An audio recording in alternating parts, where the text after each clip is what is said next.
धुंडला अश्विन महिन्यात नवरात्रात धुंडल्याची सुरुवात होते. धुंडल्या खेळताना समोरासमोर उभ्या असलेल्या हत्तींचं चित्र काढलं जातं. हत्तींच्या सोंडेत माळ असते. हस्त नक्षत्राच्या या काळात झेंडू, मखमल, कोरंटी ह्या फुलांचा वापर करून माळ तयार केली जाते. हत्तींभोवती फेर धरून मुली उभ्या राहतात, गीत गातात. सासर माहेरची हकीकत सांगणारे गीत. वडीलधाऱ्या स्त्रियांकडून मुली नवनवीन गीत शिकतात. खिरापतही असते ओळखण्यासाठी. सगळ्या जणी अगदी मनापासून आनंद लुटत असतात. खिरापतीचा, भोंडल्याचा आस्वाद घेत असतात.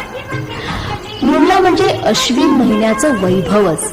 ज्याप्रमाणे पश्चिम महाराष्ट्रात भोंडला साजरा करतात, त्याप्रमाणे वऱ्हाड खानदेशात फुलाबाईचा उत्सव. उत्सव एकच, फक्त नावं वेगळी.